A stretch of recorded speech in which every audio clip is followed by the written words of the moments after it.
friends, I'm Annie Botticelli, and welcome to my Taurus August 2025 Astrology Horoscope Forecast. We've got a very powerful month as we are stepping into eclipse season, calling the theme of this month for Taurus, Time Bends, Hearts Mend, and I will get into the physics of how time does actually literally bend and why we have that experience at eclipse time and what you can do with that.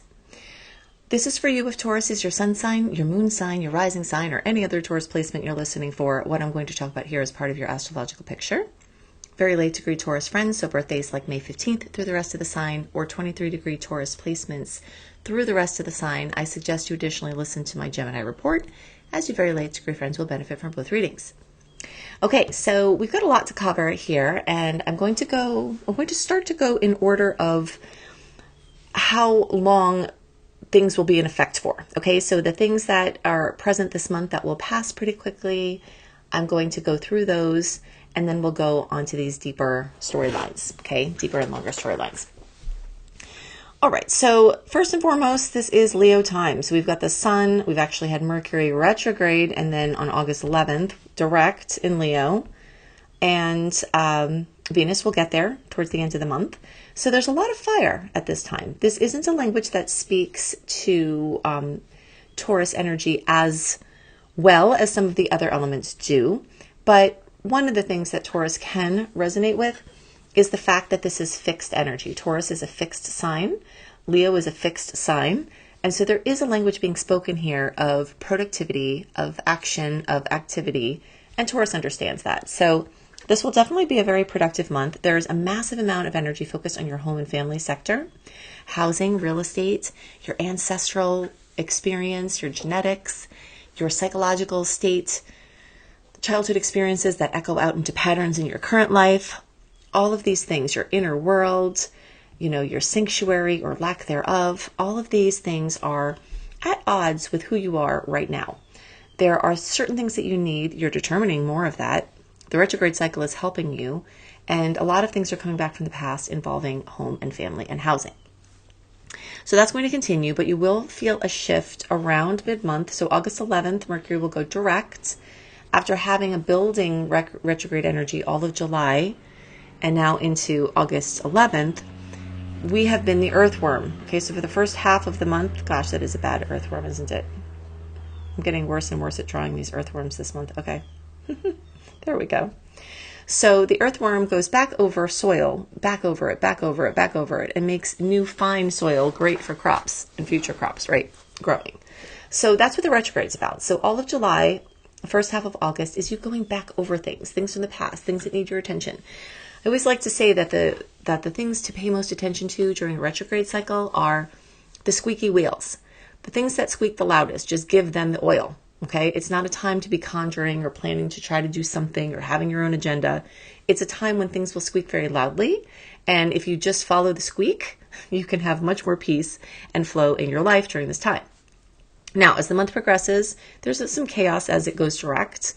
But as the month progresses and we move towards August 26th, that's changing everything because August 26th opens this next and last open window free from personal planet retrogrades for the whole year. And that energy is more conjuring, forward moving, trying to make things happen, trying to do something other than just deal with what's in front of you. Bigger plans, bigger goals, clarity for future, paths. So you'll feel that change. And the more you honor that change instead of go against it, the better time you will have. Okay, so all of that being said, all of this stuff is coming up from the past, not only with home and family, but with Leo-based things involving children, things involving creative projects, things involving romance. There could be blasts from the past involving your love life, creative projects, opportunities for leadership, and even things like bucket list things, like things you've always wanted to do, ways that you express yourself that feel really good, pleasure-based stuff. So that's going to be coming up. And there will be great opportunities, and you will still feel this energy of some things at odds with who you are and how you are. So you'll have opportunities to rise into working with these things. Okay, now in the days around August 11th, August 12th, we actually have one of my favorite aspects, which is Venus conjunct Jupiter. That's happening in the sign of Cancer, which again rules the fourth house, which is house and home and family. So there's an extra kiss or amelioration or resolution that can come in amidst the chaos of Mercury going direct. Okay, so pay a lot of attention around that time. It's a hot spot for the month. Now, Venus rules love, beauty, money, aesthetics, comfort, your finances, your relationships, and Jupiter expands. So sometimes it can blow things up to like show you, hey, this needs to be dealt with. But sometimes it can just bring amazing, lucky experiences. I often like to tell the story of one of my times that I remember this aspect particularly. There was a Jupiter-Venus conjunction, and I was going to do something very special with my family, and this was a short time before my stepdad passed away, so it makes it even more special. But the day just went perfectly. We were going to do something he always wanted to do with us, and we did it, and we actually wound up getting free tickets. A police officer gave us tickets to where we were going, and then it wound up being like a huge day in history that we were witnessing, and everything was just beautiful. And I remember that all the time. So you may see this. You may see family memories, something great. You can win money. Like we got the tickets for free. That represented a lot of this Venusian type of energy. So you'll see that and look out for it. And if you have to do something important, just remember there is chaos. So you don't want to make it like your big launch, your big lifetime work coming out on this day, because there's just too much chaos from Mercury going direct. But if you have a quick thing, a promo, something that's like a shorter term important thing, this could be a date to align with if it doesn't require a huge amount of communication that could go awry from the other transit. Okay, so Mars is going to leave fellow Earth sign where it has been for a couple of months and move into Libra, making you very focused on your relationships, highlighting your 6th house, and bringing you into more alignment with your health and wellness. So look for the obsession of Mars to focus on your health, your wellness, your daily routine, and making life easier for you, taking some pressure off and making things more efficient. So this is a really great time to do that. And the earlier part of the month is great for wrapping up stuff in your way, piles on your desk, etc., so that this new system can form. And you'll be feeling the new system form. And it's perfect timing for those of you who are parents or who are in school, because this energy naturally, is bringing this discipline of getting everything organized and then starting new. It's also a very social transit. So the place where this Venus-Jupiter conjunction happens is in the 3rd house of Gemini, which is very social. So something involving mobility, a car, a device there. But then Mars in Libra also has to do with relating to other people. So there are quite a few elements of social interactions with other people, making it very important to say yes to the opportunities that feel right to interact with other people. You also have 3 star goddesses in your 7th house of Libra: Vesta, Lilith, and Juno. So it's just really a power-packed time of opportunity for connecting with other people and having great outcomes come from that. Okay, so let's see. Let's look at some other dates. August 9th, we've got the full moon at 17 degrees of Aquarius. And for you, that's going to be here in your 10th house of work, career, your place out in the world. I always, when I talk about work and career, 100% of the time I say, or if you're retired or don't need to work for money, then this is your place out in the world. And then every once in a while, I'll still have someone say, what about me? I'm retired, even though I already said, this is your place out in the world, whether you make money here or not. Okay. So I'm just going to reiterate that. So something is happening, something is coming to fulfillment, fruition, drama, completion in your work career sector. You may be retiring, you may be leaving a job, you may be getting a promotion, you may be something changing with your work and career, or a project just maybe getting completed. Or maybe a passion project that you have that you're not making money for, reaches some sort of culmination. Or something is going on with one of your parents, right? So you can see that happen. Or you as a parent, something notable comes to fruition. And also you may see the same fullness, completion, fruition drama in Aquarius, which is your communities, your friendship groups, your circles, internet-based projects, social media, etc. So that is also in a square for Taurus. sometimes people fear squares and they say, oh, it's not going to be a good month because there's a square. Not true. Squares are birthing opportunities, and birthing is tough, but it's you yield the baby, right? Or the creative baby, or whatever it is you're birthing. So you are creating at this time. You are birthing things at this time. And it's a point of culmination from work you've done in the past that is now, is coming out. So it's the work that you have to do for the final push to get something from one dimension to another, whether it's the baby out or whether it's the idea into material, fruition. There's something going on where you're pushing between dimensions, and that takes some energy. And sometimes there are some points of conflict or pressure around it, but it could be really wonderful. All right, so now I want to talk about time bending. So let's start to bring up the topic of the eclipses, and we'll kind of slip into that topic by talking about the new moon at 0 degrees of Virgo on the days around August 22nd or 23rd. This new moon is going to give you opportunities to plant seeds along the topics of your wellness, things we talked about from Mars transiting your house of Virgo, health, your systems like we talked about. But it's also going to give some specific opportunities to your 5th house of love and romance and children and creative projects and your passions. Okay, because that is the house in which the new moon happens for you. Now, not only is this new moon happening, since this is at 0 degrees, the next new moon is going to be at 29 degrees. And when there's a second new moon in the same sign, that makes it a black moon. So September 21st, that black moon is not only going to, be a black moon, which is extra powerful, and the second in this series, it's also going to be an eclipse. So September 21st, we have a 29-degree eclipse, solar eclipse at 29 degrees of Virgo. September 7th, we have the lunar eclipse at 15 degrees of Pisces, and we are in August. So if you're asking why we're talking about this now, I will tell you very clearly. Eclipses don't just happen energetically at the moment they happen. There is a gravitational field of alignment that is occurring, and the more the planets click into that alignment, it reaches a critical mass and things start to manifest, okay? And that happens at least 4 to 6 weeks before each of the eclipses. So August is full of that. So we are in eclipse season, whether the eclipses are here or not. And that's very important to understand. Something that's very missed, I think, in modern astrology is just talking about eclipses in the month they happen. It's not just happening that month, okay? So you will feel this time altering, this time bending. I've used these words for many years, and I understand that some people think that is being dramatic, but it's not. It's actually literal, and it's shown by the laws of physics. So I'm going to show you that right now.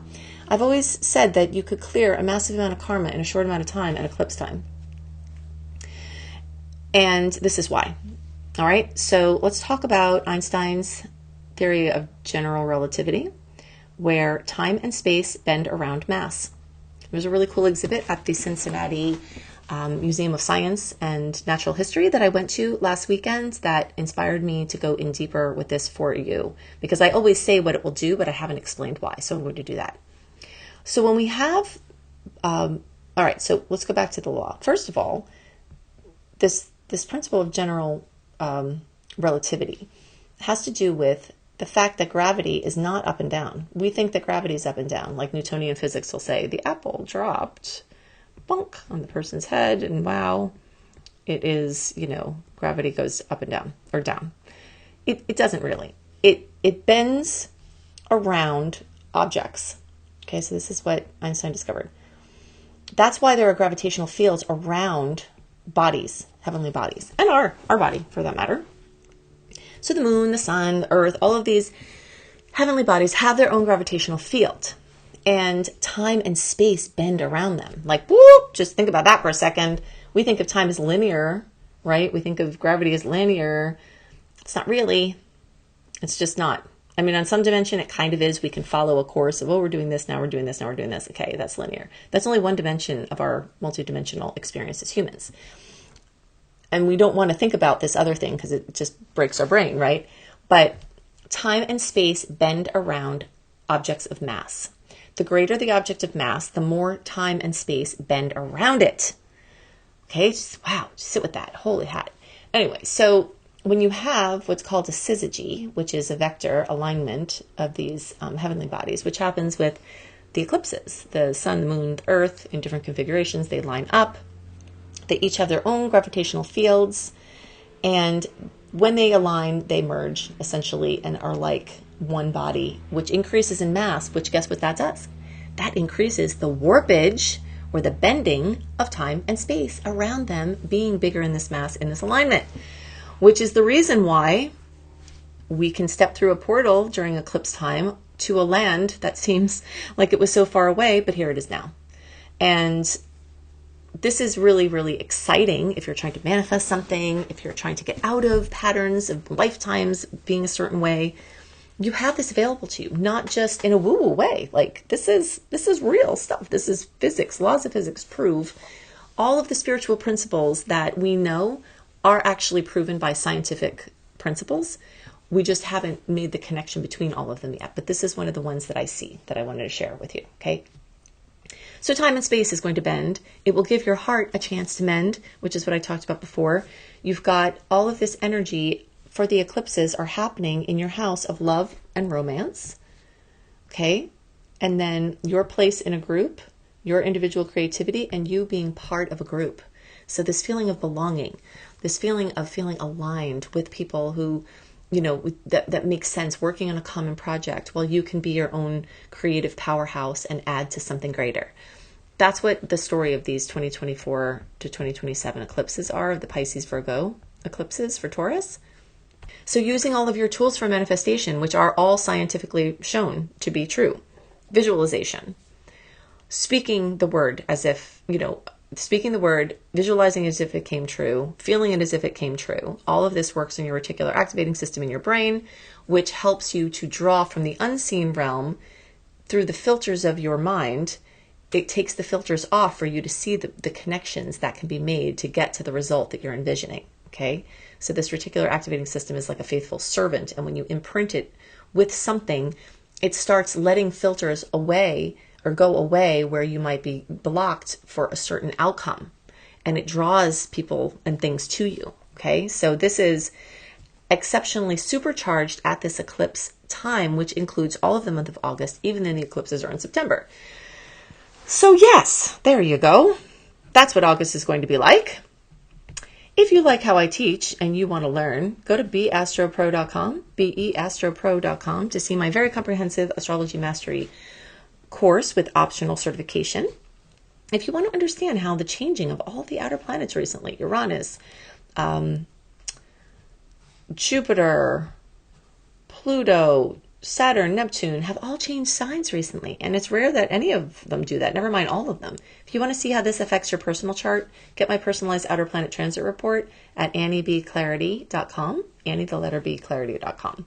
If you like the dates that I gave you and you want more of that, including that beautiful sweet date series, go to anniehelpsyou.com, put your name and email address in, get my free VIP newsletter. I really only send one newsletter a week unless I have something special or promotion going on. I may send out a couple of extra ones. But really, it's just massive amount of information, weekly connection to the resources that I've made that are relevant for this time. And you do get early access to my horoscopes and other things as well. So when you go to anniehelpsyou.com, put your name and email address in. You get the welcome letter with the eclipse resource page so you can see more about these eclipses for you, the retrograde resource page, zodiac health tips, 28-day virtual coaching program. And if you click on the archive link and go to the archive, put in the search box August 2025 astrology, and you will get the newsletter that has the sweet and salty dates, which are midway through that newsletter, and the whole second half is devoted towards the aspects to be most awareful and careful of, and my favorite aspects and what you can do with them. I hope you have a wonderful month, and I'll see you next month. Bye.